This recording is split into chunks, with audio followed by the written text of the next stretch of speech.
¿Qué ocurriría si te dijera que los 12 apóstoles no eran simplemente figuras históricas al lado de un líder espiritual, sino representaciones vivas de 12 fuerzas ocultas que habitan dentro de tu ser? ¿Y si cada uno de sus nombres contuviera una clave energética capaz de activar zonas dormidas de tu alma? A lo largo de los siglos, las tradiciones espirituales han codificado sus secretos en símbolos, arquetipos y números. Y entre todos ellos, el número 12 destaca como un reflejo vibracional de algo mucho más profundo que una simple estructura. Es el eco perfecto de la totalidad del alma humana. La Biblia por sí sola no revela todas sus capas a simple vista. Jesús no eligió a 12 hombres por casualidad. Su elección fue precisa, deliberada, simbólica, casi matemática. El 12 representa el orden universal, los 12 signos zodiacales, las 12 tribus de Israel, los 12 meses, las 12 horas del día y de la noche. Este número aparece en la arquitectura sagrada de culturas tan distantes como el antiguo Egipto, la India védica, la cábala hebrea o el cristianismo gnóstico. Pero lo más importante no es cuántas veces aparece, sino qué está tratando de mostrarnos cada vez que lo hace. Cada repetición es un recordatorio de una estructura invisible que sostiene la evolución espiritual del ser humano. Imagina tu alma como un cristal multifacético que refleja 12 formas esenciales de sentir, pensar, dudar, crear, amar, proteger, servir y también caer. Cada una de estas formas se manifiesta como una voz interna, como una vibración única dentro de ti. Jesús, como maestro de conciencia, no reunió solo discípulos externos, reunió manifestaciones simbólicas de esas 12 voces internas. Cada apóstol es una frecuencia arquetípica que habla desde dentro de ti. No es mitología. Es introspección espiritual. En lugar de idolatrar figuras del pasado, la verdadera enseñanza es observarse con honestidad y descubrir cuál de esas voces está actuando en este preciso instante en tu vida. Pedro, por ejemplo, representa el impulso que quiere tomar el control, pero que aún tiembla ante el juicio. Juan vibra como el amor silencioso que sostiene sin pedir. Tomás encarna la duda que purifica, la búsqueda honesta que no se conforma. Judas, tan incomprendido, refleja la sombra que sabotea, no por maldad, sino por heridas no resueltas. Mateo lleva la energía de la transformación de lo material en lo sagrado. Santiago el Mayor vibra con el fuego que persiste. Cada uno tiene un lugar dentro de ti. Cada uno ha hablado en tu interior en algún momento, aunque no siempre hayas podido escucharlo con claridad. Cuando empiezas a traer estas voces a la luz, el Evangelio deja de ser una historia externa para convertirse en un espejo vivo. Lo que llamamos relato sagrado se transforma en un mapa psicológico de la evolución interior. En él, cada paso de Jesús con sus discípulos es una escena simbólica que revela una etapa del alma. La verdadera espiritualidad no se trata de acumular devoción ciega, sino de activar memoria profunda. Por eso, los primeros cristianos místicos, los gnósticos, los sabios de la cábala y los estudiosos de la conciencia coinciden en lo mismo. Estos relatos son códigos. En el Evangelio de Tomás, un texto apócrifo excluido del canon, Jesús no pide obediencia, pide transformación. No dice, cree, dice, sé.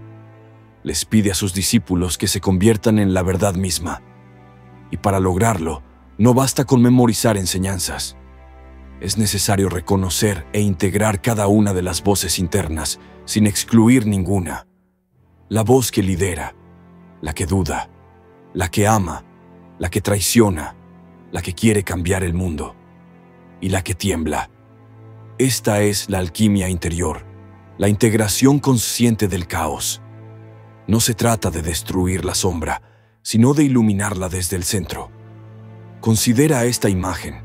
Si tomas un círculo y marcas 12 puntos equidistantes, formas un mandala sagrado.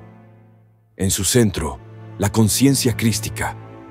Alrededor, los 12 arquetipos girando como planetas alrededor del Sol. Esta figura aparece en tradiciones místicas de todas partes del mundo. Es más que una imagen, es un diagrama energético. Representa cómo se ordenan las fuerzas internas del alma cuando están en armonía. Cada punto no es solo un símbolo, es una función viva dentro de ti. Este es el poder del número 12. Es arquitectura espiritual en movimiento. Pero aquí aparece el desafío. Integrar estas voces no es cómodo. Aceptar que dentro de ti también habitan la duda, la rabia, el miedo, incluso la autotraición, puede ser estremecedor.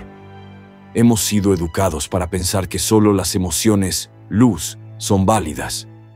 Pero Jesús, maestro del equilibrio, jamás excluyó ninguna parte. No echó fuera a Judas. No ridiculizó a Tomás. No exigió perfección. Su círculo estaba formado por humanidad cruda, contradictoria, hermosa. Y eso nos revela algo profundo.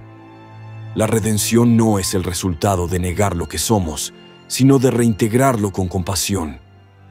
De hecho, algunos estudiosos contemporáneos han vinculado a cada apóstol con uno de los centros energéticos del cuerpo humano, los chakras. Pedro, con el plexo solar y el poder de decisión. Juan, con el corazón y el amor puro. Tomás, con el tercer ojo y la percepción espiritual. Judas, con el chakra raíz y la supervivencia herida.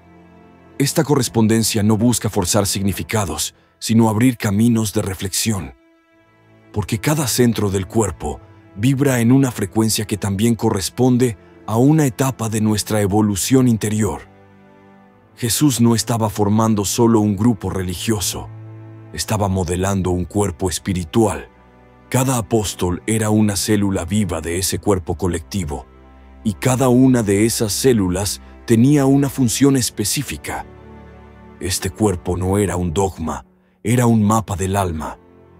Un mandala viviente donde las contradicciones humanas podían ser acogidas y redimidas por la conciencia del centro. Y ese centro no era una figura de autoridad. Era la presencia interior, el Cristo, no como ídolo, sino como estado de conciencia despierta.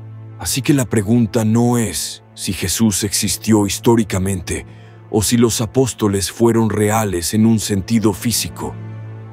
La verdadera pregunta es, ¿reconoces tú esas 12 fuerzas dentro de ti? ¿Te has sentado a la mesa con tus luces y tus sombras? ¿Has escuchado el impulso que quiere dominar, la ternura que quiere amar, la duda que quiere comprender y la sombra que quiere ser redimida? Mientras no las mires, te seguirán hablando en forma de conflicto, de miedo, de contradicción. Pero si decides integrarlas, todo cambia. El alma empieza a encontrar coherencia. El caos interno comienza a ordenarse sin represión. La lucha se convierte en danza. Y esa es la clave del viaje espiritual auténtico. No es huida, no es perfección, es integración, es presencia, es escucha consciente.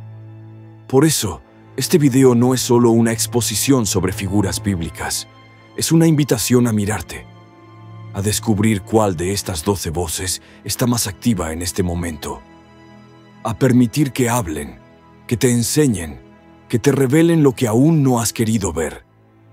Este es solo el principio. Para recorrer a fondo cada una de estas frecuencias interiores, primero hay que contemplar el círculo completo. Hay que observarlo con humildad y sin juicio. Hay que mirar a los 12 no como reliquias sagradas de un pasado perdido, sino como reflejos íntimos y actuales de nuestro ser más profundo. Porque cuando logras ver eso, el mandala comienza a activarse, y con él, tu alma empieza a recordar lo que siempre fue. Para activar el mandala interior, no basta con entender el símbolo. Es necesario entrar en él, cruzar el umbral. Y ese umbral se abre cuando comienzas a observar cada frecuencia como un maestro interno. Porque cada voz representa una etapa del alma, una lección encarnada, una memoria que aún pulsa en tu interior esperando ser escuchada. El círculo de los 12 no es una figura estática, es un organismo vivo que evoluciona contigo. Y el primer paso en este recorrido es detenerse ante cada uno, mirarlo a los ojos simbólicos y preguntarle: ¿qué estás tratando de mostrarme hoy? Iniciamos este viaje interior con Pedro, el primero en ser llamado. Su figura, tan central en la tradición, ha sido representada como la roca firme, el líder de la iglesia, la base sobre la que se edifica la comunidad. Pero Pedro no era roca en un inicio. Era Simón, el hombre común, impulsivo, contradictorio, lleno de dudas y pasiones. El cambio de nombre fue una transformación profunda. De Simón a Pedro no hay solo una letra, hay una alquimia. Es el llamado a pasar de la reacción a la solidez, de la inestabilidad a la firmeza, de la carne al espíritu. Pedro representa la voz que quiere liderar antes de haber aprendido a escuchar. Es el fuego que arde rápido, pero que también se apaga cuando llega el viento del miedo. Es la energía que quiere tomar el mando, pero que aún tiembla por dentro. Y por eso mismo, es uno de los reflejos más poderosos del proceso espiritual real. Todos hemos sido Pedro. Todos hemos afirmado con fuerza: nunca te negaré, para después caer en la negación. No por maldad, sino por miedo. Pedro no traiciona por odio. Lo hace por no saber aún cómo sostener la luz que dice seguir. En uno de los episodios más humanos y conmovedores de los evangelios, Pedro niega a Jesús 3 veces antes del canto del gallo. Esta triple negación no es solo histórica, es arquetípica. Representa el momento en que el ego, enfrentado al riesgo, retrocede para protegerse. Pedro quiso ser fiel, pero le ganó el instinto de supervivencia. Y ahí está el espejo. ¿Cuántas veces has negado tu luz para evitar el juicio? ¿Cuántas veces has escondido tu verdad para proteger tu imagen? Pedro vive en cada una de esas decisiones internas, pero también vive en el que, después de caer, se levanta con humildad, porque tras la resurrección, Jesús no lo reprende, no le exige explicaciones, solo le pregunta una y otra vez: ¿me amas? 3 veces, como 3 llaves que deshacen las cerraduras de la negación. Esta escena no es un reproche, es una iniciación. Pedro, el que cayó, ahora es llamado a pastorear, no porque sea perfecto, sino porque ha conocido su fragilidad. Y ese es el verdadero liderazgo espiritual, no el que se impone, sino el que guía desde la vulnerabilidad reconocida, el que sabe que su fuerza no está en su ego, sino en su entrega. La frecuencia de Pedro vibra en el plexo solar, el centro del poder personal. Es allí donde sentimos el impulso de actuar, de decidir, de marcar presencia. Pero si este centro está en desequilibrio, se manifiesta como arrogancia, como necesidad de control o como miedo disfrazado de valentía. El viaje de Pedro es, en realidad, el viaje de todos los que buscan liderar desde el alma. Pasa de la impulsividad a la conciencia, de la reacción a la sabiduría, de la fuerza vacía al coraje con propósito. Y este proceso no es lineal, es espiral. A veces se avanza, a veces se duda, a veces se niega, y aún así se sigue. En el mundo actual, la frecuencia de Pedro se manifiesta cada vez que sientes el deseo de tomar la iniciativa, de abrir caminos, de guiar a otros. Pero también cuando ese deseo se ve frenado por el temor a fallar, a ser juzgado, a no estar a la altura. Pedro no desapareció. Vive en todo aquel que quiere crecer, pero todavía carga heridas no resueltas. Su voz interna no debe ser silenciada, debe ser observada con compasión, porque cuando aprendes a escuchar a Pedro sin juicio, su energía se transforma, y lo que antes era impulso se vuelve dirección. Lo que era miedo se convierte en responsabilidad. Uno de los grandes errores en los caminos espirituales es pensar que equivocarse te descalifica. Pedro nos enseña lo contrario. Es en la equivocación donde se revela lo que aún necesita ser iluminado. Es en el momento de caída donde el alma se da cuenta de sus verdaderas motivaciones. Jesús nunca se rindió con Pedro. Y esa fidelidad del Maestro es un mensaje profundo para todos los que se juzgan a sí mismos con dureza. Tu alma no está buscando perfección, está buscando autenticidad. Pedro no fue perfecto, pero fue real, y eso fue suficiente para convertirse en roca. Y cuando observamos esta roca desde la perspectiva espiritual, entendemos que no es dureza lo que se necesita, sino solidez interior. La piedra de Pedro no es un muro, es una base, una plataforma donde lo divino puede manifestarse. Y para que tú también puedas ser esa base, es necesario primero reconocer tu Simón interno, aquel que duda, que tropieza, que reacciona. Aceptarlo es el primer paso para transformarlo. Y así como Pedro pasó del miedo al liderazgo, tú también puedes atravesar ese umbral. Solo necesitas una cosa: honestidad contigo mismo, porque ese es el verdadero terreno fértil donde nace la fuerza espiritual. No en la apariencia de virtud, sino en la desnudez del alma que se atreve a mirar su sombra. Pedro, entonces, no es solo el primer apóstol, es el primer espejo, el inicio del mandala. La voz que dice: quiero cambiar, pero me da miedo. Y es precisamente por eso que es el primero en ser llamado por Jesús, porque solo el que reconoce su confusión está listo para iniciar la transformación. Pedro eres tú, en ese momento de la vida en que sientes que algo más te llama, pero no sabes cómo sostenerlo. Y mientras Pedro representa el coraje tembloroso, la urgencia de actuar, hay otra voz en el círculo que encarna una frecuencia muy distinta, la del amor silencioso. Esa voz es Juan, conocido como el discípulo amado. Juan no se destaca por sus acciones visibles, sino por su presencia. En él no hay estridencia, no hay protagonismo. Pero sin él, el círculo no estaría completo.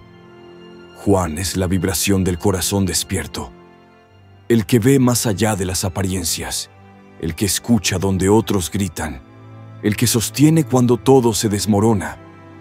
En la última cena, es Juan quien apoya su cabeza en el pecho de Jesús.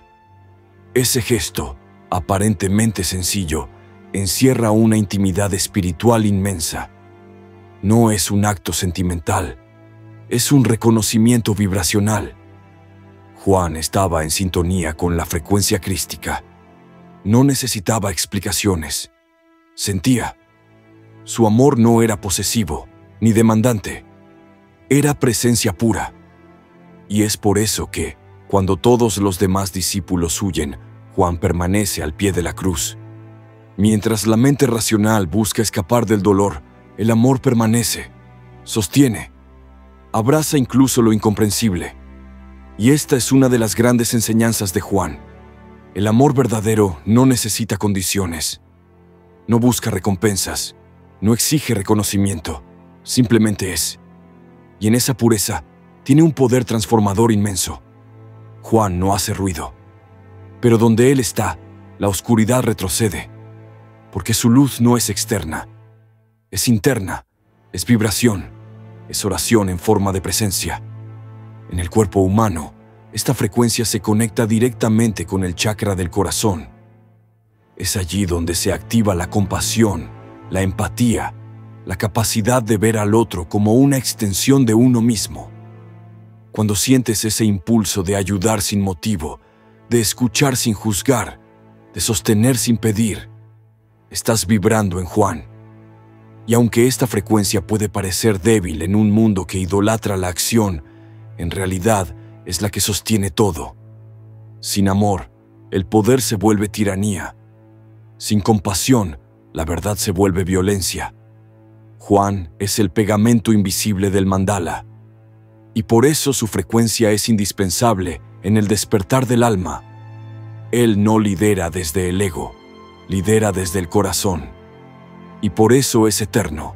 Cuando la fuerza de Pedro se tambalea y el amor de Juan sostiene en silencio, surge una nueva voz en el círculo, una que no grita ni se muestra fácilmente, pero que plantea una de las preguntas más incómodas y esenciales del alma.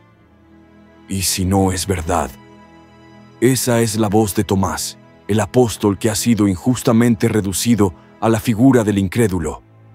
Pero la duda de Tomás no es superficial ni negativa. Es, en realidad, la expresión más sincera de un alma que se niega a conformarse con palabras vacías. Es la fe que quiere nacer, pero exige tocar la verdad con las manos de la experiencia. Tomás no representa la negación, sino el discernimiento. Él no rechaza, investiga. Su corazón no está cerrado, está atento. No se deja llevar por el entusiasmo colectivo, necesita verificar desde su propio centro. Y esa actitud, aunque muchas veces juzgada, es una de las más valientes en todo camino espiritual. Porque mientras otros repiten lo aprendido, Tomás se atreve a cuestionarlo todo. No para destruir la fe, sino para encontrar la suya propia. Su duda no es arrogancia, es humildad. No es frialdad, es honestidad. En el relato de la resurrección, Tomás dice que no creerá hasta que vea con sus propios ojos y toque las heridas con sus propios dedos. Esta frase ha sido interpretada como un acto de desconfianza, pero en realidad es una declaración de autenticidad. Tomás no quiere seguir una fe prestada, quiere experimentar por sí mismo. Y cuando finalmente se encuentra con Jesús, no se le castiga. Jesús, en uno de los actos más compasivos de los evangelios, se ofrece a ser tocado. Extiende sus manos, muestra sus heridas. No exige creencia ciega, ofrece presencia. Este gesto simbólico cambia toda la narrativa, porque no hay condena en la respuesta de Jesús. Hay comprensión, hay apertura y hay amor. Es como si el maestro entendiera que la fe verdadera no puede imponerse, solo puede revelarse. Y esa revelación ocurre en el contacto, en la intimidad, en la experiencia vivida. Por eso, cuando Tomás toca, no solo cree, reconoce. Y lo que dice entonces no es una afirmación religiosa, sino una epifanía interior. Señor mío y Dios mío. Esa frase no nace de la doctrina, sino del encuentro. Es la fe nacida del tacto. Tomás, entonces, se convierte en el arquetipo de la fe despierta. No la fe que obedece sin pensar, sino la que atraviesa la duda y emerge fortalecida. En tiempos donde abundan las respuestas prefabricadas, las frases motivacionales vacías y los dogmas sin alma, la energía de Tomás se vuelve más necesaria que nunca, porque nos invita a no fingir una fe que no sentimos, a no repetir lo que no hemos verificado, a atrevernos a decir, aún no creo, pero quiero creer desde mi verdad, no desde el miedo. En la tradición esotérica, Tomás ha sido asociado con el chakra del entrecejo, el centro de la visión espiritual. No la visión de los ojos físicos, sino la capacidad de ver más allá de las apariencias. Activar esta frecuencia en ti es atreverte a cuestionar con amor. Es permitir que las preguntas hablen sin que te asuste no tener respuestas inmediatas. Es darle valor al silencio interior donde, muchas veces, las respuestas llegan sin palabras. La duda, cuando se honra, no destruye la fe, la purifica. Y eso es lo que Tomás representa. el refinamiento del alma a través de la búsqueda honesta. Muchos caminos espirituales se han desviado por miedo a esta voz. Líderes que temen perder control han censurado la duda. Han exigido sumisión disfrazada de fe. Pero la espiritualidad auténtica no necesita ser defendida. Se sostiene sola, porque no teme a las preguntas. Las abraza. Y esa es la verdadera enseñanza que Tomás deja para nosotros. Nos recuerda que lo sagrado no necesita escapar de la razón. Puede danzar con ella. Que la fe no es enemiga del pensamiento. Es su evolución. Y hay algo más. El nombre Tomás significa gemelo. ¿Gemelo de quién? De Jesús, de nosotros. Esta dualidad ha sido interpretada de muchas formas, pero en el plano simbólico, Tomás es el gemelo del alma dividida. Representa ese momento en que una parte de ti quiere creer, pero la otra duda. Una parte de ti quiere lanzarse, pero la otra necesita pruebas. Todos hemos sido Tomás. Todos hemos tenido que sostener preguntas que no encuentran eco en el exterior. Todos hemos sentido que, si no vemos por nosotros mismos, no podemos entregarnos. Pero esta actitud no es debilidad, es integridad. Porque cuando finalmente llega la visión, cuando el alma ve lo que antes solo intuía, esa fe ya no se tambalea. Ya no depende de argumentos externos. Ya no necesita aplausos. Es una certeza íntima, una llama interna, una convicción que brota del contacto con lo verdadero. Y esa convicción es indestructible, porque no ha sido impuesta, ha sido revelada. Tomás, entonces, no es un traidor de la fe, es su guardián más riguroso. Y su presencia en el mandala nos recuerda que ninguna frecuencia debe ser descartada, que incluso la voz que duda es necesaria para que el círculo sea completo. Porque sin esa voz, podríamos caer en la ilusión, en la fe ciega, en el fanatismo. Tomás protege al alma de las trampas del autoengaño, y lo hace con una sola herramienta: la pregunta honesta. En el mundo actual, donde lo espiritual muchas veces se mezcla con espectáculo, con soluciones instantáneas y con promesas vacías, el espíritu de Tomás es un faro.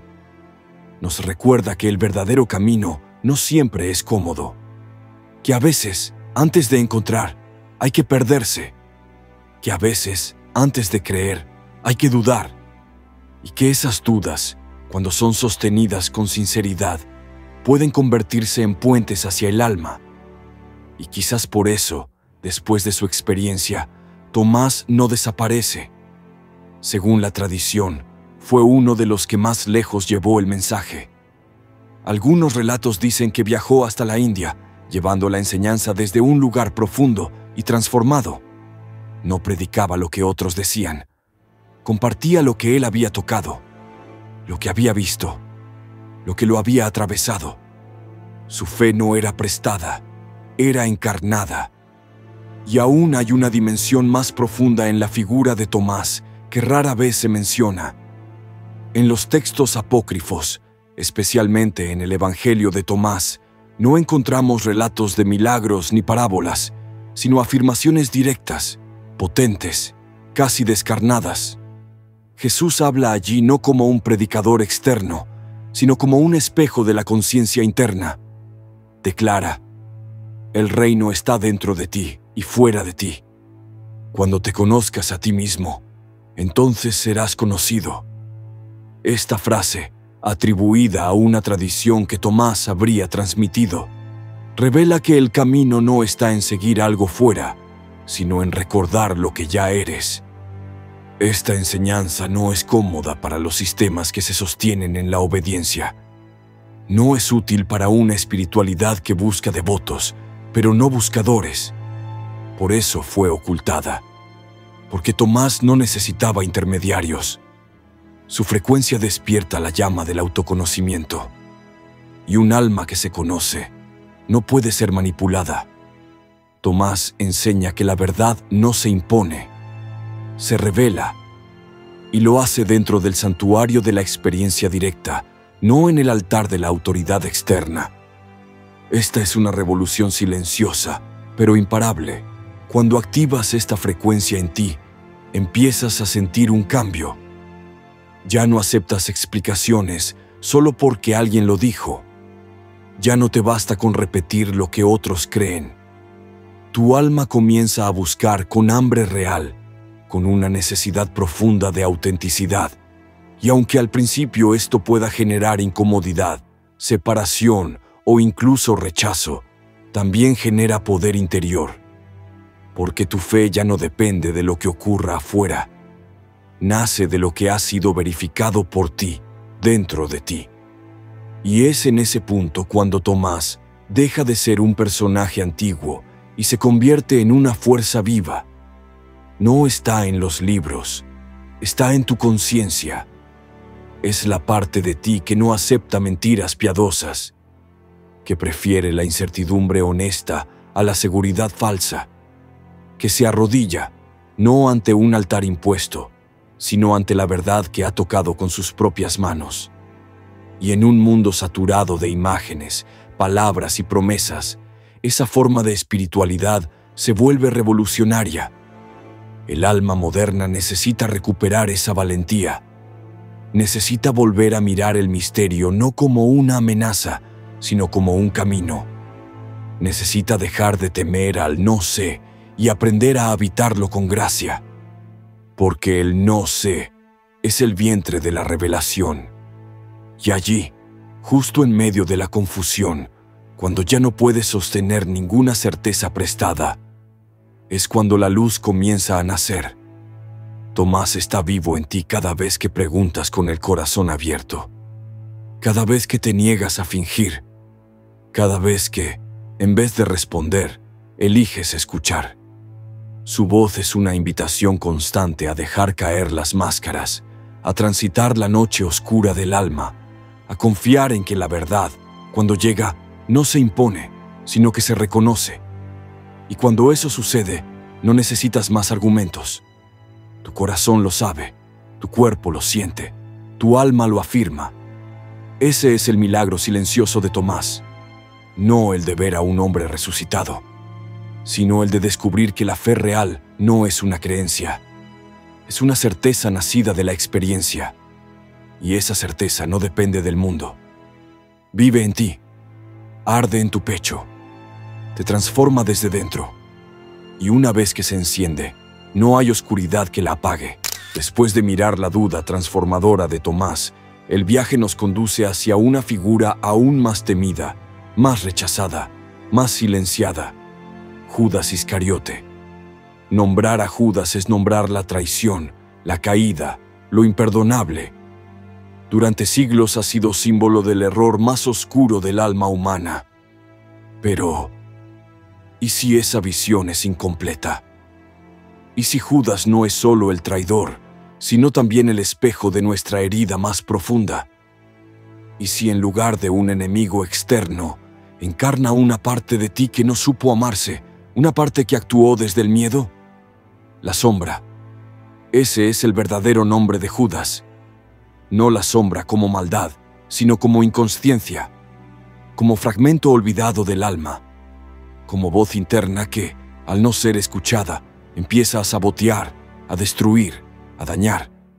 Y por eso Judas no puede ser descartado, porque todos, en algún momento, hemos sentido lo que él sintió: el rechazo, la confusión, la soledad interna, la desvalorización. Y todos, en alguna etapa, hemos actuado en contra de nosotros mismos. Hemos herido lo que amábamos, hemos entregado lo que queríamos proteger. Pero Judas no fue un extraño, fue uno de los 12. Escuchó las mismas enseñanzas, compartió el pan, los viajes, las revelaciones. Estuvo presente en cada paso. Y aún así, cayó. No porque fuera malo, sino porque no pudo sostener el proceso. Y aquí emerge el verdadero símbolo. Judas representa la parte de nosotros que no se siente digna de la luz, que teme tanto a su propia oscuridad que se desconecta del alma, que prefiere controlar, manipular o huir, antes que abrirse a la sanación, Él es el rostro del autosabotaje. Muchos estudiosos modernos han planteado que Judas no actuó por codicia, sino por desesperación, que no entendía el mensaje de Jesús como un reino interno y quiso forzar una revelación política. Quiso empujar al Maestro a manifestarse como Mesías ante el sistema. Esperaba una revolución externa, no una transfiguración interior. Y ese intento de forzar el plan sagrado es precisamente el patrón de la sombra. No confía en el tiempo, no espera, no escucha. Se adelanta, manipula y al hacerlo provoca su propia caída. Pero incluso en su error, Judas no es odiado por Jesús. No hay un solo versículo en los evangelios donde el Maestro lo insulte o lo condene. Todo lo contrario. En el momento más íntimo, Jesús le ofrece el pan, le lava los pies, le dice: lo que vas a hacer, hazlo pronto. Estas frases son códigos. Indican que Jesús sabía, que comprendía, que de algún modo permitía. Porque en el gran mandala de la evolución, incluso la sombra tiene su función. Incluso la traición revela una verdad. Incluso el caos puede abrir una puerta. Y esa puerta es la de la integración. Porque el alma que no abraza su Judas interior seguirá repitiendo patrones de autodestrucción. Seguirá fallándose, sabotando sus relaciones, rompiendo promesas, diciéndose: no soy suficiente, esto no es para mí, seguramente lo arruinaré. La voz de Judas no es una maldición, es un llamado. Es una alarma del alma que clama: mírame, no me ignores más. Cuando esta voz no es escuchada, actúa desde la sombra. Pero cuando se le permite hablar, cuando se le ofrece compasión, empieza a transformarse. En muchas tradiciones místicas, la sombra no es algo que deba eliminarse, sino integrarse. En alquimia espiritual, es la materia prima, el plomo que debe arder para que el oro pueda nacer. Judas es ese plomo. Es la parte más densa, más dolorosa, más escondida, pero también es la que tiene mayor potencial de transmutación, porque contiene la energía de todo lo negado, y lo negado tiene fuerza. Si se reintegra, esa fuerza se vuelve poder consciente. Si se reprime, se convierte en destrucción. Carl Jung lo dijo con claridad: lo que no se hace consciente se manifiesta como destino. Judas es ese destino cuando no atendemos nuestras heridas. Es el fracaso repetido. Es el ciclo que no se rompe. Es la relación que saboteamos. La oportunidad que rechazamos. El amor que no aceptamos. Pero cuando nos atrevemos a mirar esa parte, cuando dejamos de proyectarla afuera y la reconocemos en nosotros, comienza la redención. No una redención religiosa, una redención energética, espiritual, íntima. Y en esa redención aparece otra verdad. En el Evangelio de Judas, un texto gnóstico descubierto en el siglo XX, se sugiere algo aún más revelador: que Jesús habría pedido a Judas que lo entregara, no como castigo, sino como parte del plan. No como error, sino como misión. Esta visión cambia toda la narrativa. Judas dejaría de ser traidor para convertirse en guardián del umbral, en aquel que sostiene la caída para que la luz pueda levantarse, no porque fuera perfecto, sino porque asumió el rol más difícil, el de ser odiado para que otros despertaran. Esta idea, aunque polémica, tiene fuerza simbólica, porque nos muestra que incluso lo más oscuro puede tener propósito, que incluso el fragmento más rechazado puede ser vehículo de evolución. Y eso, aplicado a la vida personal, es poderoso, porque entonces tus errores ya no te condenan, tus caídas ya no te definen, tus traiciones, a ti mismo o a otros, ya no son cadenas, son caminos de retorno, caminos que, si los recorres con conciencia, te llevan de vuelta al centro. En el cuerpo humano, La frecuencia de Judas se asocia al chakra raíz, el centro del miedo, de la supervivencia, de la culpa. Cuando este centro está bloqueado, sientes que no tienes derecho a existir, que algo en ti está mal, que no mereces amor, éxito ni luz. Judas vive allí, en ese nudo de autonegación. Pero si comienzas a trabajar ese centro, si aprendes a sostenerte, a enraizarte, a perdonarte, entonces Judas comienza a hablar distinto. Ya no grita, ya no se esconde. Empieza a revelar su verdadero rostro, el del fragmento olvidado que solo quería ser parte del todo. Y cuando ese fragmento se reintegra, algo increíble ocurre. La energía vuelve a fluir, el alma se expande. Lo que antes era conflicto, se vuelve coherencia. Y entonces, lo que hiciste mal ya no es una carga, es un maestro. Judas deja de ser tu enemigo. Se convierte en tu aliado más profundo. Porque gracias a él, viste lo que no querías ver. Gracias a él, tocaste fondo. Y gracias a él, pudiste volver a la luz desde un lugar más honesto. En algunos códices antiguos y enseñanzas esotéricas, se insinúa que la función de Judas estaba escrita desde el principio, que su nombre, su energía y su rol fueron parte de un plan más grande que los ojos comunes no podían entender. En hebreo, Yehudá significa alabado, y esto es una paradoja, que aquel cuya historia se manchó con traición llevara un nombre asociado a la alabanza. Tal vez esto no sea casualidad. Tal vez sea otro código oculto que nos invita a mirar más allá de la narrativa superficial, porque cuando observamos el alma humana en su totalidad, no podemos separar luz y sombra como si fueran enemigos. Son parte de un mismo tejido, y negarlo es perpetuar la división interna. Por eso Judas, al ser expulsado del círculo simbólico, se convierte en aquello que no queremos ver en nosotros, nuestra culpa, nuestra rabia reprimida, nuestra vergüenza. Y cuanto más lo negamos, más fuerza toma. Es por eso que integrarlo es esencial.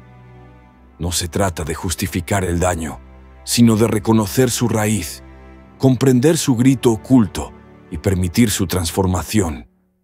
En el viaje espiritual, muchas tradiciones han hablado del descenso al infierno como parte necesaria del renacimiento.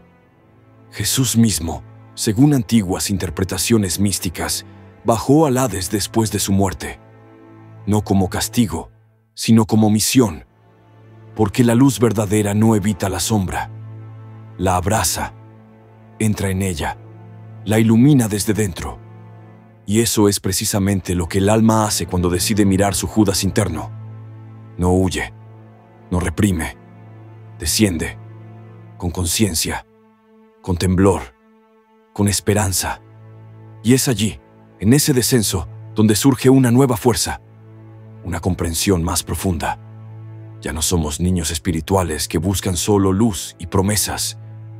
Nos convertimos en alquimistas del alma, capaces de mirar el dolor con compasión, de abrazar lo roto sin juicio, de entender que cada parte tiene un lugar, que incluso la traición, cuando se comprende, se convierte en maestra. Judas, entonces, no es un obstáculo en el camino. Es el guardián del umbral que nos lleva a una espiritualidad madura, honesta, real. En el silencio posterior a la caída, cuando ya no hay excusas, cuando todo ha sido expuesto, el alma puede por fin susurrar: «Me perdono». Y en ese instante, Judas ya no es el traidor. Es el testigo de un renacimiento. Su figura se disuelve como arquetipo separado y se reintegra al corazón como una pieza más del alma completa. No perfecta, pero sí íntegra. Y en esa integridad comienza la verdadera libertad. Si Judas representa la sombra interior, Mateo representa la redención del mundo exterior. Su historia comienza en un lugar incómodo, una mesa de impuestos, rodeado de monedas, cuentas, registros y desprecio. Porque Mateo era recaudador, servía al imperio, representaba todo aquello que la comunidad espiritual rechazaba: el control, la codicia, el sistema. Pero justo allí, en ese punto aparentemente más alejado del alma, Jesús lo mira y le dice: sígueme. Una sola palabra, y el mundo de Mateo se derrumba. O, más bien, se transforma. Este momento no es anecdótico, es simbólico. Jesús no elige al más puro. Elige al que estaba atrapado en las redes del ego, del sistema, del cálculo. Y eso nos revela algo profundo: que la espiritualidad no exige perfección previa. No espera que seamos luz para acercarse. Se acerca para encenderla. Porque lo que Mateo representa es la parte de nosotros que ha sido domesticada por el mundo, que ha aprendido a sobrevivir, a negociar, a construir muros internos, y que, sin embargo, aún puede recordar su alma. En la tradición mística, Mateo es el apóstol de la transformación del oro denso en oro espiritual. Su figura resuena con la alquimia interior, con el proceso de convertir lo profano en sagrado, porque las monedas que antes simbolizaban poder comienzan a representar ahora energía, capacidad de servicio, posibilidad de sostener el propósito. Y eso es vital en todo camino espiritual. No se trata de huir del mundo material, sino de elevarlo, de recordarle su origen, de usar la materia sin ser poseído por ella. Mateo también simboliza al contador de la vida, aquel que enumera, que organiza, que da estructura. Y en la espiritualidad eso no es un defecto, es una herramienta, porque el alma necesita canales para manifestarse. Necesita orden, dirección, contención. El caos sin forma no libera, confunde. Y Mateo, al convertirse en discípulo, no niega sus dones, los redirige. El que antes servía al imperio, ahora sirve al espíritu. El que antes contaba impuestos, ahora contará milagros. Su capacidad matemática se vuelve discernimiento espiritual. Hay algo profundamente esperanzador en su historia, porque nos recuerda que no importa cuánto te hayas alejado de tu esencia, si en el fondo de ti aún vibra una chispa, puede ser reactivada. Y a veces basta una mirada, una palabra, un llamado. Como aquel sígueme que lo desmontó todo. Jesús no le pidió pruebas, no le exigió arrepentimiento público, solo le pidió presencia. Y Mateo, desde lo más profundo de su estructura rígida, respondió. Dejó la mesa, soltó el oro, se levantó y caminó hacia lo invisible. En muchas escuelas espirituales, la figura de Mateo se vincula al chakra del plexo solar, el centro de la voluntad, del poder personal, del control. Cuando este centro está distorsionado, buscamos seguridad en lo externo, en el dinero, en la aprobación, en la rutina. Pero cuando se sana, emerge el verdadero poder, el de actuar con propósito, el de sostener sin dominar, el de crear sin miedo. Y esa es la travesía que vivió Mateo, de controlador a canal, de empleado del César a servidor del Cristo. En textos apócrifos y enseñanzas gnósticas se sugiere que Mateo tenía una comprensión profunda de los ciclos, que veía la vida como una rueda, un flujo de causas y consecuencias. Por eso, cuando comenzó a seguir a Jesús, no solo cambió de camino, comenzó a leer la realidad de otro modo. Ya no desde la suma de hechos, sino desde el sentido oculto que los conecta. Ya no desde el tener más, sino desde el ser más. Esa es una alquimia silenciosa, pero transformadora. Mateo no fue un predicador fogoso como Pedro, ni un visionario como Juan. Fue un testigo ordenado, un escriba del alma. Por eso, según la tradición, es autor del primer evangelio, porque su don era la síntesis, la estructura, el puente entre lo terreno y lo divino.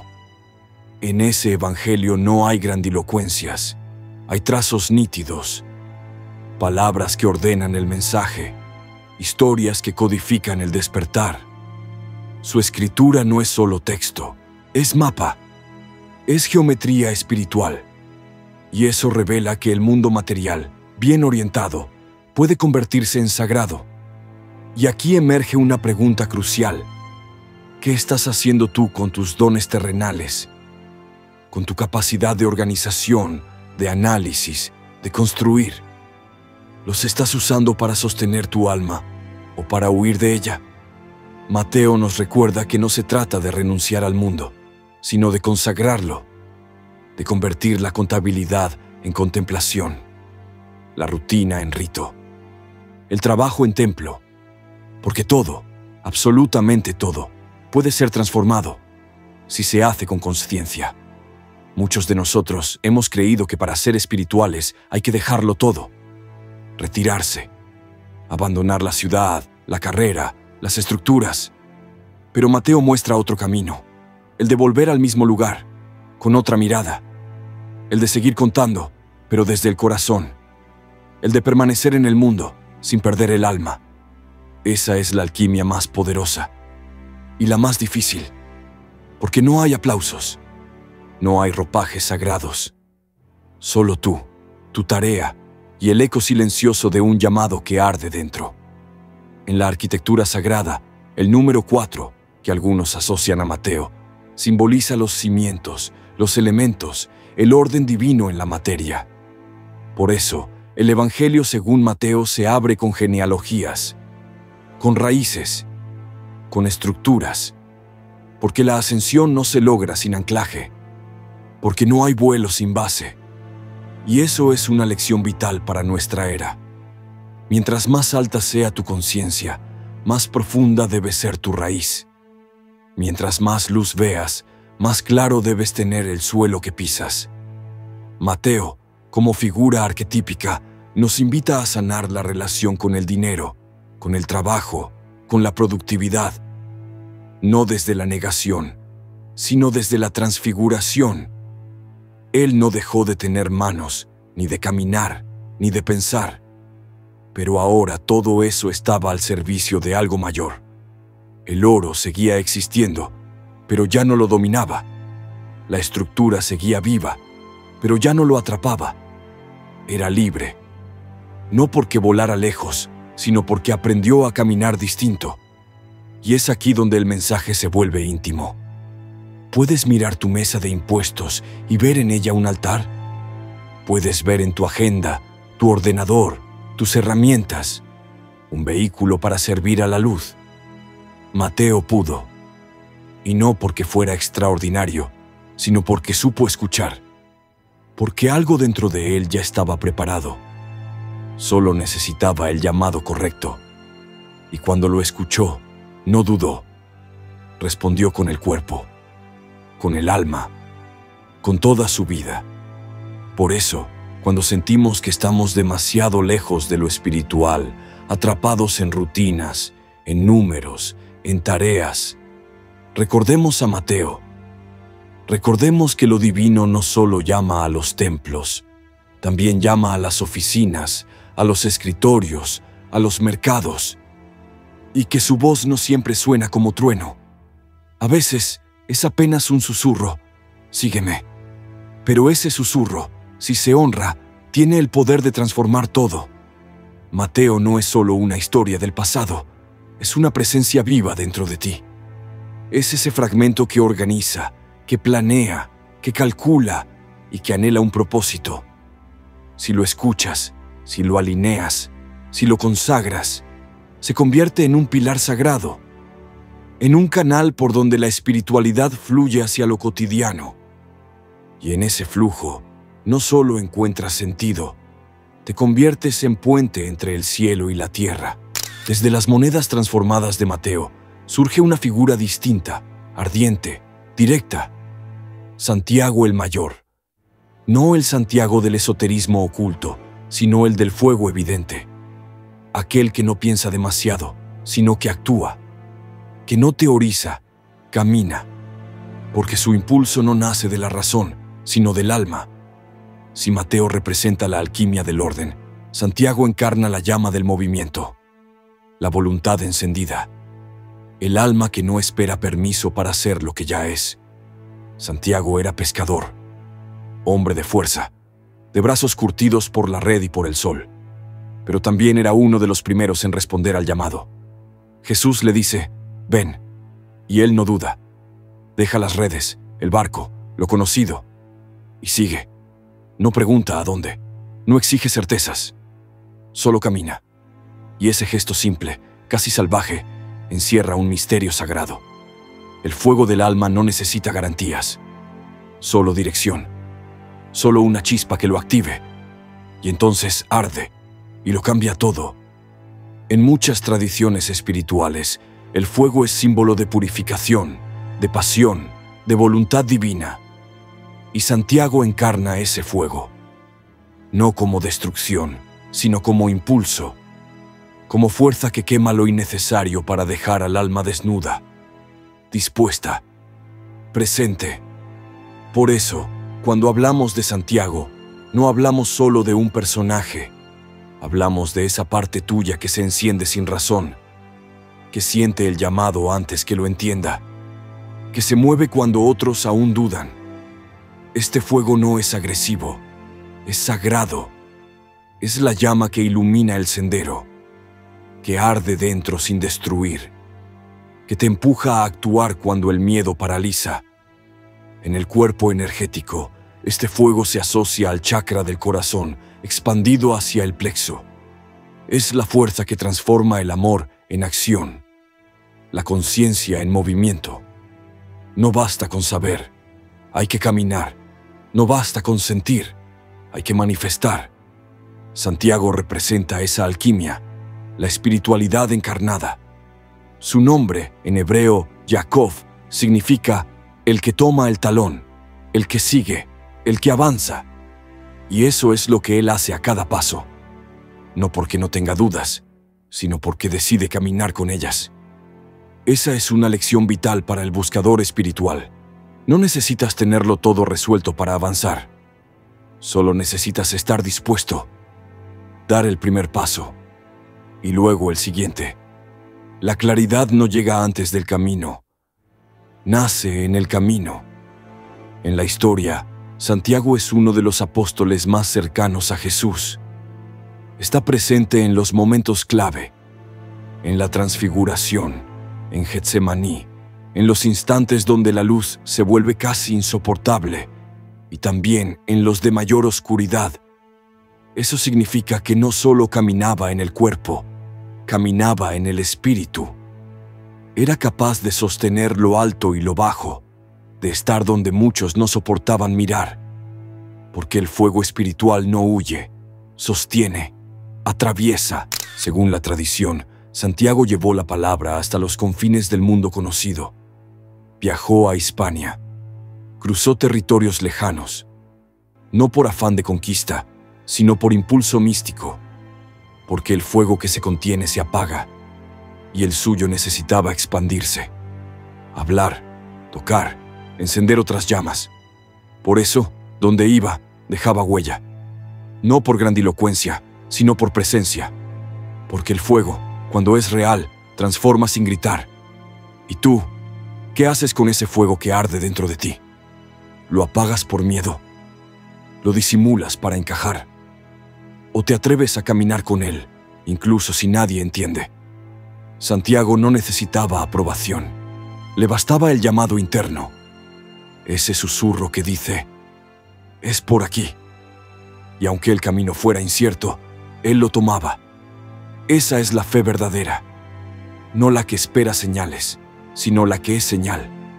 No la que exige pruebas, sino la que camina como si ya supiera. En la iconografía cristiana, Santiago aparece con bastón, con sombrero, con concha. Elementos del peregrino, del que se mueve, del que busca, pero también del que guía. Porque no solo caminaba para él, abría caminos para otros. Su fuego no era egoísta, era contagioso. Por eso, siglos después, su nombre da vida al Camino de Santiago, una de las rutas espirituales más poderosas del planeta. no por la geografía, sino por la energía que dejó sembrada. En el interior, todos tenemos un Santiago, un fuego que nos empuja, una certeza que no sabemos explicar, y muchas veces esa fuerza es reprimida. Se le dice, todavía no, es una locura, no estás listo. Pero el fuego no espera títulos, ni diplomas, ni permisos. Solo quiere manifestarse, encender, transformar. Por eso, cuando lo sientas, escúchalo, no lo apagues, porque cada vez que lo ignoras, algo dentro de ti muere un poco. Los textos antiguos sugieren que Santiago fue decapitado, una muerte simbólica, porque el fuego espiritual, cuando se enciende con demasiada verdad, incomoda, amenaza estructuras, invita a cambiar, y el mundo, muchas veces, no está listo. Pero esa muerte no es el fin, es tránsito, es señal de que el fuego fue real, de que tocó, de que removió. Y hoy, cada paso que das en tu camino interior es una forma de continuar lo que él comenzó. En la alquimia, el fuego regula todo proceso. Sin fuego, no hay transformación. Y en ti, ese fuego es la decisión, el acto, el salto. Puedes leer, meditar, entender, pero si no das el paso, todo queda en potencial. Santiago te dice, no postergues tu alma, no negocies tu verdad, no esperes la aprobación del mundo. Camina, aunque tiemble, aunque duela, aunque parezca imposible, porque en el caminar te vuelves, y ese volverse es sagrado, porque no te haces otro, te haces tú, te haces presencia, te haces llama, y entonces, sin darte cuenta, otros te siguen, no porque los convenzas, sino porque ven que caminas. Y eso, en esta era de palabras vacías, es revolución. El fuego que camina sana más que el verbo que no actúa. La llama silenciosa transforma más que el ruido que no enciende. Santiago es eso, fuego en movimiento. ¿Estás dispuesto a ser caminante del alma? ¿A dejar la comodidad por propósito? ¿A soltar el control por coherencia? Porque ese es el verdadero camino espiritual. No el de los rituales externos, sino el de la llama interna. El que te dice, ya es hora. Y tú, sin certezas, solo con verdad, respondes. Y das el paso, como Santiago, como el fuego que no pide permiso para arder. Felipe no fue el primero en llegar, pero sí uno de los primeros en buscar. Su nombre, que significa amigo de los caballos, ya encierra una paradoja. Un ser racional, analítico, lógico, que en su interior carga con la energía de un impulso potente, casi salvaje, como un caballo que desea correr más allá de lo que su mente le permite. Y ahí empieza su historia, no como el del fervor inmediato, sino como el del pensamiento inquieto, el que antes de creer necesita entender. En el Evangelio de Juan, Felipe aparece de forma directa. Jesús lo llama y él responde, pero no con una certeza ciega, sino con una necesidad de confirmar. Hemos encontrado a aquel de quien escribieron Moisés en la ley y los profetas, dice con entusiasmo, refiriéndose a Jesús. Pero luego, en otro momento clave, él mismo pregunta, Señor, muéstranos al Padre y nos basta. A lo que Jesús responde con una frase que resuena en todos los buscadores espirituales. Tanto tiempo hace que estoy con vosotros y no me has conocido, Felipe. Esa respuesta no es un reproche, es un espejo, porque Felipe representa al que está cerca de la verdad, pero no la ve. Al que ha caminado junto al misterio, pero aún espera una demostración externa. Al que quiere experimentar lo divino, pero bajo los términos de la lógica. Su arquetipo es el de la mente que quiere controlar lo que, por naturaleza, es incontrolable, que desea definir lo que solo puede ser vivido. En muchas tradiciones iniciáticas, el discípulo atraviesa etapas. Primero observa, luego comprende, después se pregunta, y finalmente se entrega. Pero hay un punto intermedio, el más difícil de todos. El momento en que el alma se siente dividida entre lo que sabe y lo que aún duda, entre la intuición que empuja y la razón que frena. Y allí es donde vive Felipe, en esa línea sutil entre la razón y la fe, entre la seguridad y el salto. Felipe no es el incrédulo, como Tomás, ni el apasionado, como Pedro. Es el buscador que aún no se ha rendido al misterio. Su viaje es más silencioso, pero igualmente profundo. Es el proceso interno del alma que necesita deshacerse de sus propios esquemas mentales. Dejar de buscar al Padre fuera para descubrirlo en el rostro que ya tiene delante, en el presente, en la experiencia directa. La tradición gnóstica, en algunos escritos, habla de Felipe como alguien que comprendió tarde, pero con profundidad, que al final de su camino entendió que el conocimiento no era acumulación de datos, sino disolución del yo que pregunta.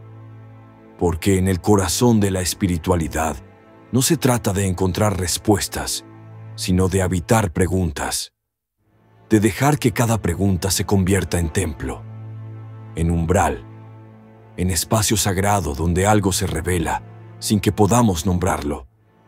¿Y tú, cuántas veces has caminado con la verdad al lado sin reconocerla? ¿Cuántas veces le has pedido a la vida pruebas sin ver que ya estaban frente a ti? El alma de Felipe vive en cada uno de nosotros cuando posponemos el salto por miedo al vacío, cuando exigimos una señal, ignorando que nuestra propia existencia ya es la señal, que el suspiro que damos, el silencio que sentimos, la emoción que nos sacude, son lenguajes del misterio que ya nos habla. En el cuerpo energético, Felipe habita el entrecejo, el punto de la visión interior, pero no del que ya ve, sino del que entrena su mirada. Su chakra no está bloqueado, está en proceso, vibrando entre la apertura y la niebla, porque hay algo en él que ya sabe, pero que aún no se atreve a mirar del todo. Su lección es la de permitir, soltar el control, dejar de exigir certezas y abrirse al tipo de conocimiento que no se prueba, sino que se encarna.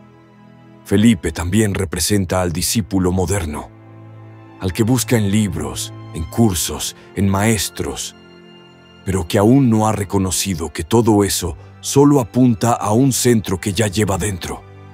Su peligro es el exceso de búsqueda, el de posponer el despertar creyendo que necesita más preparación. Y en ese exceso pierde el presente, la vivencia directa, la presencia sagrada de la hora. Jesús no lo rechaza, no lo corrige con dureza, solo le dice: ¿aún no me has conocido? Como diciéndonos a todos: ¿aún no has reconocido la luz en ti? ¿Aún dudas de que el templo eres tú? Esa es la semilla de Felipe. No es un error, es una etapa, un tránsito, un momento legítimo del camino espiritual donde todo parece borroso, pero donde lo sagrado empieza a revelarse desde dentro. En algunos textos apócrifos, Felipe es asociado a la capacidad de traer lo invisible a lo visible, de mediar entre el cielo y la tierra, como si su duda, bien trabajada, se convirtiera en canal, porque la mente, cuando se rinde, no desaparece, se transforma, deja de ser obstáculo para convertirse en herramienta. Ya no cuestiona para frenar, sino para profundizar. Ya no analiza para controlar, sino para comprender sin aferrarse. El apóstol Felipe nos recuerda que no hay camino espiritual sin cuestionamiento, que la fe no es ciega, es lúcida, que el salto no se da por obligación, sino por confianza profunda, y que esa confianza no se impone, se cultiva, paso a paso, duda a duda, silencio a silencio, hasta que el alma comprende que la verdad no está en la respuesta que esperaba, sino en la presencia que ya habitaba. Por eso, Felipe no es un apóstol menor, es uno de los más humanos, el que representa nuestras preguntas más legítimas, nuestras noches más largas y también nuestros despertares más reales, porque cuando por fin ve, ya no pregunta, ya no exige, solo contempla, y en esa contemplación todo se alinea, el Padre, el Hijo, el corazón, la conciencia, y tú, en medio de todo. Tomás no fue el apóstol de la incredulidad, como nos lo han enseñado. Fue el apóstol del cuerpo, del tacto, de la verdad encarnada. Su historia no es la de un traidor de la fe, sino la de un buscador que no se conformó con relatos. Él no quería oír sobre la luz, quería tocarla. No le bastaba con que otros dijeran, lo vimos. Su alma, profunda y honesta, pedía una experiencia real, porque no hay despertar auténtico sin encarnación. Y Tomás representa esa urgencia del alma, por sentir la verdad con todo su ser. En el relato más conocido, Jesús se aparece a los discípulos, pero Tomás no está. Cuando ellos le cuentan, él dice con firmeza, «Si no veo en sus manos la señal de los clavos, y meto mi dedo en el lugar de los clavos, y pongo mi mano en su costado, no creeré». Esta frase ha sido usada para señalarlo como el dudoso, el escéptico. Pero si miramos más allá, lo que Tomás está pidiendo no es prueba, es comunión. Él quiere estar tan cerca del misterio como para tocarlo, no desde la mente, sino desde la carne, desde la vulnerabilidad, desde lo humano. Y cuando Jesús se le aparece, no lo reprende, no lo juzga. Le dice, trae tu dedo aquí y mira mis manos, y trae tu mano y métela en mi costado. Es un acto de entrega radical. Jesús no le impone fe, le ofrece su herida, le permite entrar en lo más profundo de su dolor, porque el verdadero despertar no viene por imposición, sino por contacto, por conexión real, por intimidad con lo divino. Y esa es la enseñanza oculta de Tomás, que la fe no es evasión del dolor, sino fusión con él. Tomás representa el punto exacto donde la duda se convierte en umbral, donde la mente, lejos de ser enemiga del espíritu, se convierte en su aliada más honesta, porque solo cuando dudamos de lo falso podemos abrirnos a lo verdadero. Y su duda no era soberbia, era integridad, era necesidad de verdad. No quería repetir palabras de otros, quería que su alma lo supiera por sí misma. Y eso es fe madura, fe que ha pasado por el fuego. El Evangelio apócrifo de Tomás, uno de los textos más poderosos y silenciados del cristianismo primitivo, lo muestra no como incrédulo, sino como un maestro profundo, alguien que comprendió que el reino no está afuera, sino dentro. Si sacas lo que hay dentro de ti, eso te salvará. Si no lo haces, eso que no sacas te destruirá, dice una de sus frases más impactantes. Porque para Tomás, el despertar no venía de afuera, sino de la confrontación interna con la verdad que ya habitaba en él. Este evangelio no narra milagros externos, narra revelaciones internas, diálogos con el alma, destellos de sabiduría que brotan de un maestro que ha tocado la verdad y ya no necesita demostrarla, porque una vez que el alma ha sentido lo sagrado en carne viva, todo cambia. Ya no se vive desde el miedo, se vive desde la certeza silenciosa, desde la presencia que no necesita palabras. En el cuerpo energético, Tomás habita en las manos, no por casualidad. Las manos son el punto de encuentro entre lo invisible y lo tangible. Con ellas tocamos, damos, recibimos, creamos. Y Tomás nos recuerda que la espiritualidad no debe quedarse en el aire, debe encarnarse, debe pasar por las manos, por el cuerpo, por la experiencia vivida, porque solo así es real. Muchos de nosotros llevamos un Tomás dentro, el que ha escuchado 1000 veces sobre el amor divino, pero que aún necesita sentirlo. El que ha leído libros, asistido a charlas, seguido maestros, pero que en el fondo aún anhela una experiencia directa, una señal personal, una herida ofrecida, una palabra viva. Y eso no es debilidad, es un llamado profundo. Es el alma diciendo: no quiero ideas, quiero verdad. Jesús no le dice a Tomás: cree sin pensar. Le dice: mira, toca. Y solo después, cuando Tomás lo hace, brota de él la proclamación más potente de todas: Señor mío y Dios mío. Ningún otro discípulo había dicho eso. Ninguno lo había reconocido con tanta fuerza, porque la fe que nace del contacto es inquebrantable. Ya no es prestada, es propia. Ya no es doctrina, es revelación. Por eso Tomás no representa la debilidad de la fe, sino su profundidad. No la falta de confianza, sino el deseo de conexión total. En su figura, el escepticismo no es el fin del camino, sino el inicio de uno más auténtico. Uno que no se conforma con escuchar, sino que quiere vivir, sentir, respirar lo sagrado. Porque sólo así, lo divino deja de ser una idea y se convierte en carne. ¿Y tú? ¿Cuántas veces has querido tocar antes de creer? ¿Cuántas veces has dudado no por falta de fe, sino por exceso de deseo de verdad?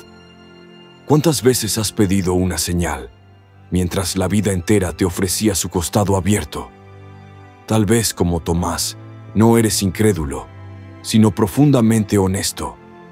Y ese es el primer paso hacia la verdadera fe. Tomás no necesitaba más enseñanzas, necesitaba una experiencia. Y cuando la tuvo, todo se ordenó. Ya no pidió más pruebas, ya no exigió más respuestas, solo se rindió. Y en esa rendición nació la adoración más pura, porque no se basaba en el miedo, ni en la tradición, ni en el deber. Se basaba en el encuentro, en la intimidad, en la certeza que solo tiene quien ha tocado el corazón del misterio. Bartolomé aparece en los evangelios con un nombre, pero en otras fuentes se le conoce como Natanael. Y eso ya nos da una pista. Es el discípulo del rostro limpio, pero también del nombre doble, del misterio que no necesita esconderse, aunque a veces lo haga. Cuando Jesús lo ve por primera vez, dice: «He aquí un verdadero israelita, en quien no hay engaño». Una frase que parece simple, pero que encierra una verdad espiritual profunda. Bartolomé es el arquetipo del ser humano, cuya alma ha dejado de fingir. No lleva máscaras, no oculta su intención, no simula ser alguien que no es.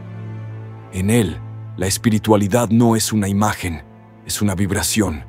No necesita demostrar fe ni defender posturas.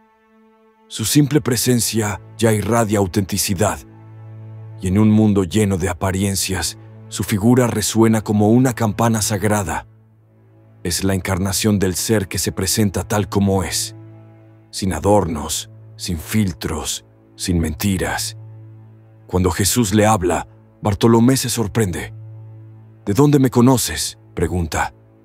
Y Jesús le responde: «Antes que Felipe te llamara, cuando estabas debajo de la higuera, te vi». Esa visión bajo la higuera ha sido interpretada de muchas formas, pero en clave mística representa el momento en que el alma es vista en su intimidad más pura, donde no hay actuación, solo verdad, donde nadie más mira, pero Dios sí, y lo que ve le agrada. Esa es la clave de Bartolomé, la espiritualidad de la transparencia, el poder de un corazón que no es perfecto, pero sí honesto, que no necesita aparentar iluminación para estar cerca de la luz, porque su pureza no está en la ausencia de errores, sino en la ausencia de doblez, de manipulación, de deseo oculto. Es el discípulo que no negocia con su alma, que no se traiciona a sí mismo por agradar, que no se oculta ni siquiera cuando nadie lo ve. En las tradiciones esotéricas, Bartolomé es relacionado con la piel. Y no es casualidad. En algunos relatos antiguos se dice que fue desollado vivo por su fe. Un símbolo brutal, pero profundamente revelador. Porque su camino es el del alma que se entrega por completo, que deja caer todas las capas, que acepta ser vista, tocada, incluso herida, si eso significa permanecer fiel a la verdad. Su martirio no es solo físico, es simbólico. Representa el despojo total del ego. El alma de Bartolomé vive en nosotros cuando nos atrevemos a ser quienes somos, incluso si eso incomoda. Cuando decimos la verdad aunque tiemble la voz. Cuando decidimos no fingir, aunque eso nos cueste aceptación. Porque hay un tipo de pureza que no viene de seguir reglas, sino de la alineación interna, de no traicionar lo que sentimos, de no traicionar lo que somos. En el cuerpo energético, Bartolomé se manifiesta en la piel como órgano sutil, la frontera entre el mundo interno y el externo, el lugar donde se imprime el alma, donde se siente el calor, el frío, la caricia y también el dolor. Su lección es clara: no hay camino espiritual sin exposición, sin mostrarse, sin permitir que lo más íntimo toque la realidad, porque sólo así la experiencia deja de ser teórica y se vuelve encarnada. Su nombre, hijo de Tolmai, tiene connotaciones que lo vinculan a la herencia, al linaje. Y esa herencia, en términos simbólicos, no es solo de sangre, es de vibración. Bartolomé es heredero de una forma de espiritualidad que no necesita templos, porque cada acto cotidiano se vuelve altar. No necesita títulos, porque su silencio dice más que 1000 palabras. No necesita convencer, porque su mirada transmite lo que su boca calla. ¿Y tú? ¿Cuántas veces has escondido lo que sientes por miedo a ser juzgado? ¿Cuántas veces has fingido estar bien cuando por dentro temblabas? ¿Cuántas veces te has cubierto con capas cuando lo único que tu alma pedía era ser vista? Bartolomé nos invita a quitarnos las máscaras, a soltar los disfraces, a entender que la verdadera espiritualidad no se mide por las palabras que decimos, sino por la coherencia entre lo que sentimos, pensamos y hacemos. En algunos evangelios gnósticos, Bartolomé es portador de secretos sutiles, no porque oculte verdades, sino porque solo las revela cuando el alma está lista. Su enseñanza es la del silencio revelador, el que no impone, pero transforma, el que no discute, pero despierta, porque hay miradas que sanan más que 1000 sermones, y hay presencias que iluminan solo por estar. Jesús no le encomienda grandes tareas a Bartolomé, no le asigna discursos ni misiones públicas, pero lo sostiene en su círculo íntimo, lo mantiene cerca, porque sabe que en la transparencia hay un poder que no necesita espectáculo, que la verdad, cuando es pura, no grita, vibra, no necesita defensas, se sostiene sola. Y esa es la fuerza de Bartolomé, la firmeza que nace de la honestidad. Este discípulo invisible para muchos es un espejo sagrado. Nos recuerda que no hace falta saberlo todo, ni tener todas las respuestas. Hace falta estar alineado con lo que uno es, habitarse, ser uno mismo, porque cuando el alma vibra sin engaños, todo lo demás se acomoda. La luz entra, el miedo se disuelve, y lo divino se revela sin esfuerzo. Santiago el Menor no destaca en los relatos. No tiene discursos célebres ni gestos grandiosos. No realiza milagros espectaculares, ni aparece como protagonista de ninguna escena clave. Pero está siempre, como un hilo silencioso que sostiene el tejido espiritual sin necesidad de brillar. Y esa es precisamente su enseñanza. Lo que no se ve, también sostiene. Lo que no suena, también vibra. Lo que no grita, también transforma. En una tradición que suele exaltar lo visible, lo activo, lo espectacular, Santiago el Menor representa la espiritualidad de lo discreto. Su apodo, el Menor, no es una ofensa, es un código. Indica que su misión no era la grandeza externa, sino la profundidad interior. Él no vino a ocupar espacios, sino a cuidar vacíos. No vino a ser aplaudido, sino a sostener. Es el discípulo del silencio fecundo. Hay una tradición que lo vincula como hermano del Señor, no necesariamente de sangre, sino de vibración, como si compartiera con Jesús un tono interior, una resonancia. No necesitaba estar delante, porque ya estaba dentro. No buscaba confirmación externa, porque su alma estaba alineada. Era, en esencia, un pilar silencioso. Y eso es más difícil que predicar. En las primeras comunidades cristianas, Santiago el Menor aparece como una figura clave, pero sin alarde. Preside sin imponerse. Acompaña sin dominar. Sabe que la verdadera autoridad espiritual no se grita, se irradia, no se impone, se encarna. Y es por eso que su legado no está en palabras célebres, sino en la fidelidad silenciosa que sostuvo a los otros, como un cimiento que nadie ve, pero que hace posible todo lo demás. En el cuerpo energético, Santiago el Menor se sitúa en los huesos, en lo que da estructura, pero permanece oculto. Los huesos no se ven, pero sin ellos no podríamos movernos, no podríamos sostenernos, no podríamos estar de pie. Y así es su alma, firme, pero callada, presente, pero sin alardes, porque no busca destacar, busca sostener. Su misión no es brillar, es anclar. ¿Y cuántas veces nos cuesta valorar eso?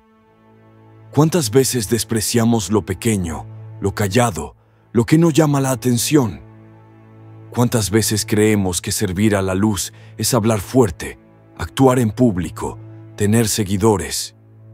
Santiago nos recuerda que el reino también se construye desde el anonimato, que hay almas que transforman el mundo sin que nadie las vea, que hay gestos invisibles que salvan vidas enteras.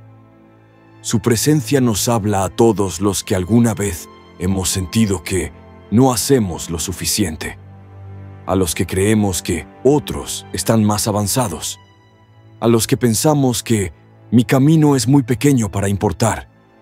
Santiago responde con una mirada limpia. Tu fidelidad en lo invisible es el altar donde la luz se asienta. No hace falta ser famoso, hace falta ser verdadero. Su muerte, según las fuentes antiguas, fue también sin espectáculo. Se dice que fue arrojado desde lo alto del templo, luego apedreado.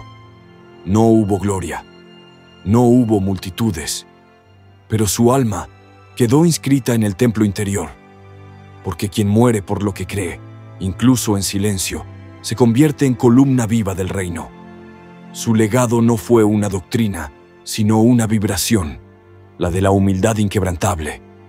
Y en eso hay poder, porque la humildad verdadera no es servilismo, es soberanía sin ego, es saber quién se es sin necesidad de proclamarlo, es irradiar sin buscar atención, es sostener, incluso cuando nadie agradece. Santiago el Menor representa esa espiritualidad del fondo, la que no se ve, pero transforma, la que no habla, pero sostiene, la que no se exhibe, pero permanece. En cada comunidad, en cada familia, en cada proceso espiritual, hay un Santiago el Menor, alguien que cuida sin pedir nada, que está siempre, aunque pocos lo noten, que no busca reconocimiento, pero sin él todo colapsaría. Y ese es su don, ser cimiento, ser raíz, ser base, porque todo lo que crece hacia arriba necesita una profundidad equivalente hacia abajo, y él es esa profundidad. Tal vez por eso Jesús lo mantuvo cerca, porque sabía que, en la fragilidad del camino humano, no bastan las palabras. Hacen falta almas que estén firmes, que sostengan, que no abandonen, Y eso fue Santiago, el que no abandonó, el que, aún sin luces, permaneció, porque en la constancia silenciosa también habita lo sagrado. ¿Y tú? ¿Cuántas veces has sentido que tu camino es menor? ¿Cuántas veces te comparaste con otros, creyendo que su luz era más importante que la tuya? ¿Cuántas veces olvidaste que el alma no se mide por aplausos, sino por coherencia? Santiago te recuerda que tu presencia, tu entrega diaria, tu fidelidad al camino, son sagradas. Aunque nadie las vea, aunque nadie las celebre, hay una fuerza en ti que no necesita escenario. Hay una sabiduría en ti que no necesita explicación.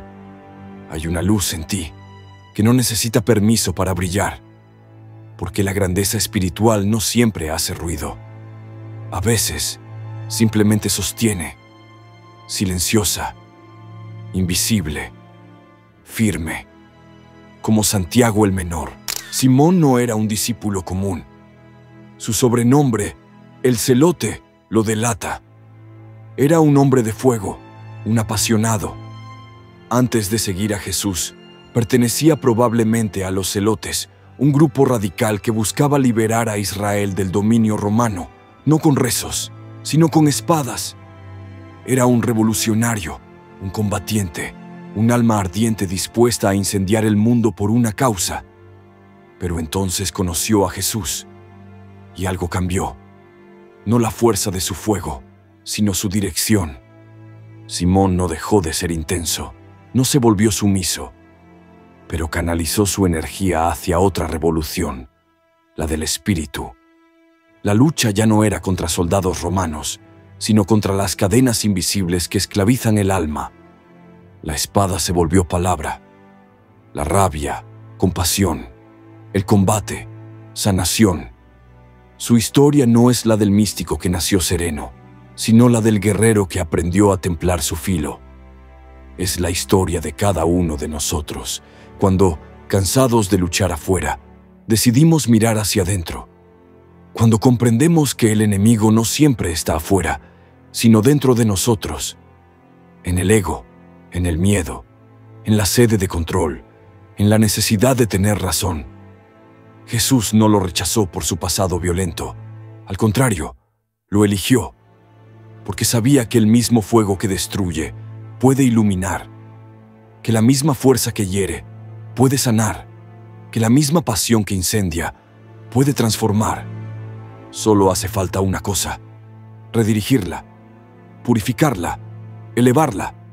Y eso fue lo que hizo con Simón. No apagar su fuego, sino transmutarlo. En el cuerpo energético, Simón habita el plexo solar, el centro del poder personal, del fuego interior, de la voluntad. Y su enseñanza es clara: el poder no es malo, la fuerza no es negativa. Todo depende de cómo la uses. Si tu fuego sirve al ego, quema. Si sirve al alma, purifica.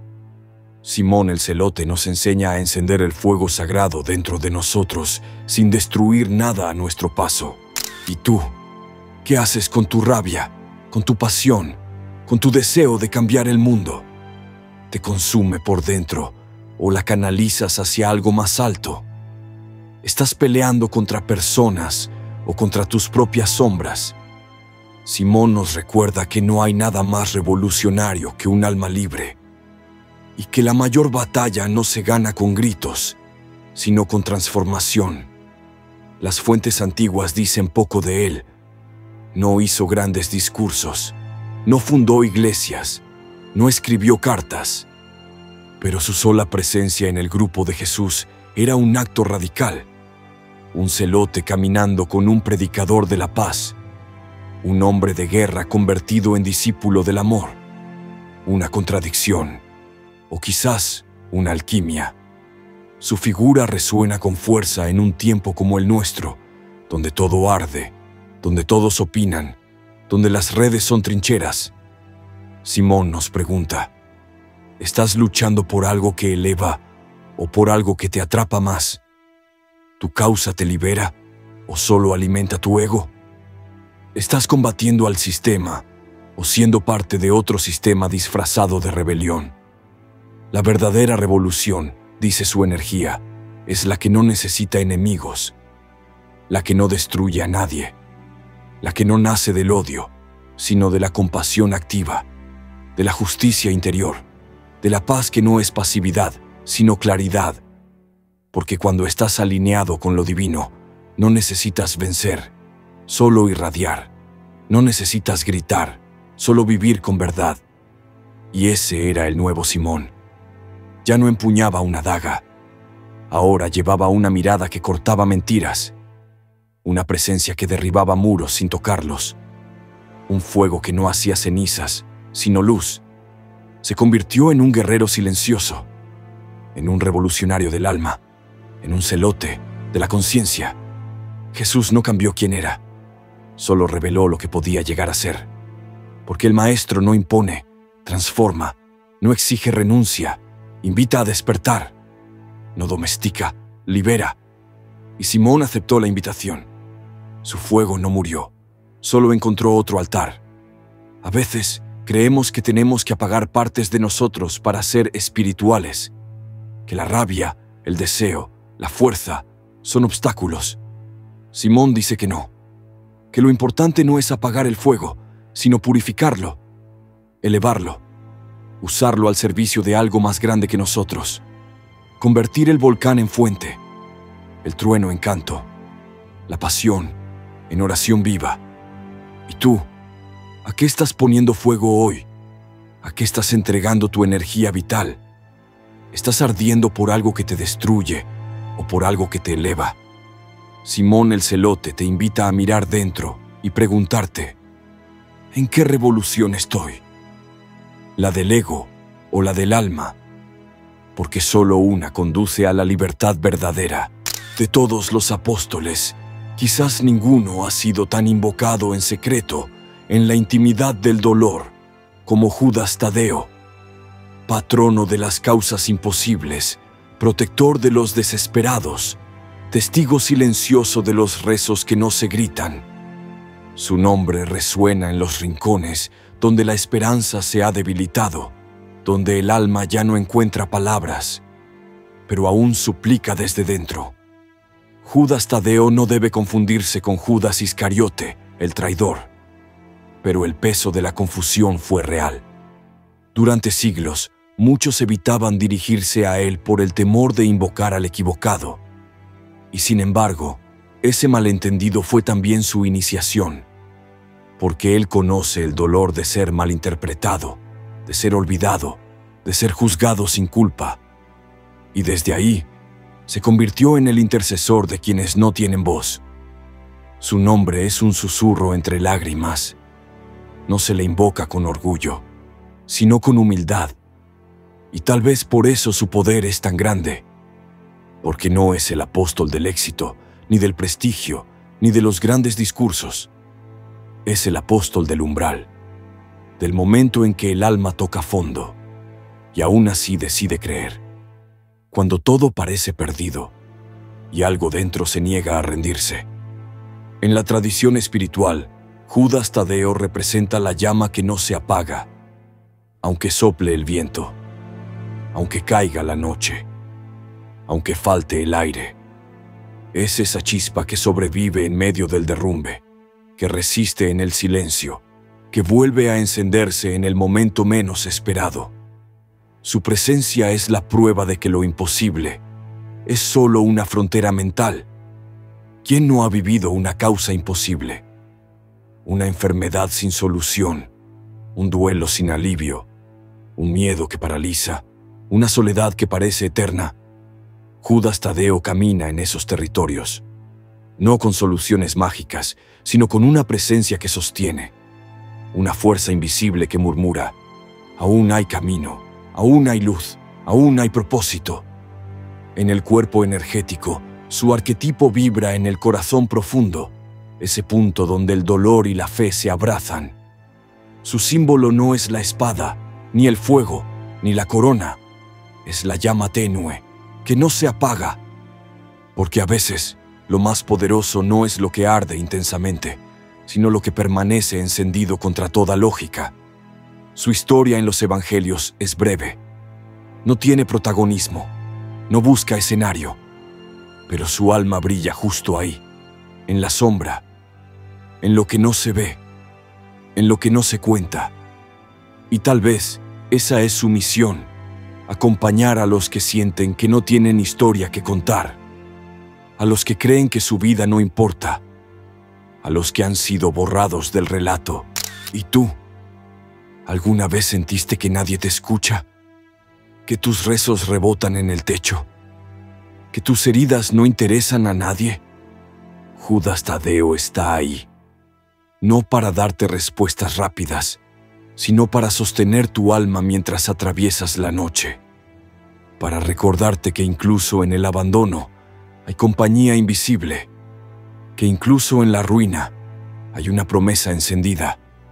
Las oraciones a Él no son gritos, son suspiros, no son exigencias, son rendiciones, porque Él no responde desde el trono, sino desde el abismo, no desde la certeza, sino desde la compasión.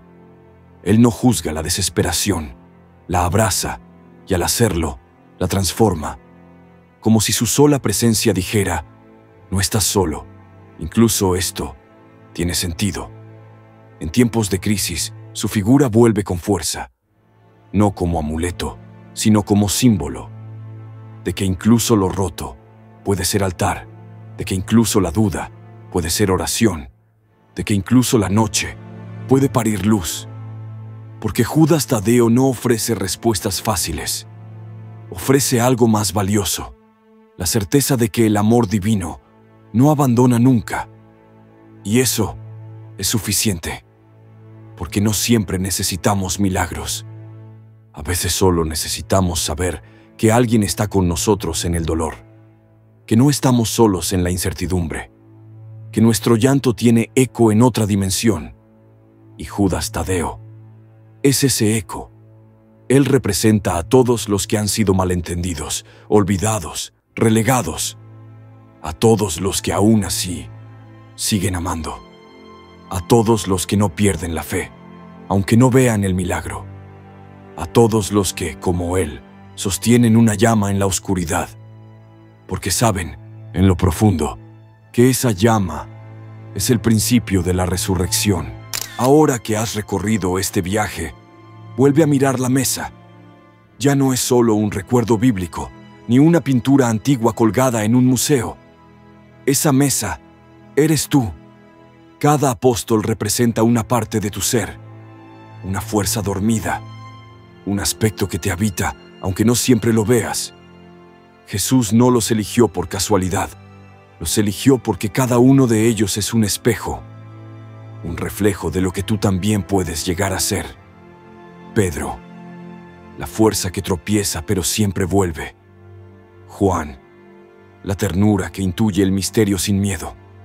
Santiago el mayor, el impulso que transforma el miedo en misión. Andrés, el puente que conecta lo humano con lo divino. Felipe, la mente que pregunta y se rinde al asombro. Tomás, la duda que despierta la fe verdadera. Bartolomé, la transparencia del alma que ya no necesita máscaras. Santiago el menor, la humildad que sostiene sin esperar reconocimiento. Simón el celote, la pasión transfigurada al servicio del Espíritu. Mateo, la redención de lo rechazado como semilla de sabiduría. Judas, Tadeo, la esperanza encendida en el corazón roto. Y sí, incluso Judas Iscariote, el ausente, también es una parte. Representa la traición del ego, el momento en que nos alejamos de lo que somos por miedo, por ambición o por no saber quiénes somos. Cada uno de ellos te habla, cada uno de ellos te habita, cada uno de ellos espera ser reconocido, no en la historia, sino en tu historia. Porque la verdadera mesa no fue en Jerusalén, es aquí, dentro de ti. Cada vez que eliges volver a ti mismo, cada vez que te atreves a escuchar el susurro del alma, cada vez que en medio del ruido decides ser silencio. ¿Y tú? ¿Quién eres hoy? ¿Cuál de estos apóstoles está vivo en tu camino actual? ¿Eres Pedro, intentando sostenerte? ¿Eres Tomás, necesitando tocar para creer. Eres Judas Tadeo, encendiendo una vela en medio del dolor. Déjanos tu comentario ahora y cuéntanos. Hoy me reconozco en... Siento que mi alma está despertando como... El que más me ha tocado es... Tu palabra puede encender otras velas. Tu historia puede acompañar a alguien más. Porque este canal no es solo para mirar, es para resonar juntos. Y si sientes que este viaje te ha tocado, si alguna parte de ti se ha encendido, si hay una llama nueva palpitando en tu interior, suscríbete a Código Espectral. Aquí seguimos revelando lo invisible, honrando lo sagrado, nombrando lo que fue callado. Cada semana, una nueva llave, un nuevo símbolo, un nuevo retorno al alma. Comparte este video con quien sientas que lo necesita. Alguien que esté buscando sentido, que haya olvidado su luz, que esté atravesando su propio desierto. Tal vez este mensaje sea el faro que estaban esperando, porque como decía un sabio antiguo, no hay mayor milagro que volver a recordar quién eres. Gracias por llegar hasta aquí. Gracias por recorrer este camino. Gracias por permitirnos sentarte, una vez más, en la mesa del alma.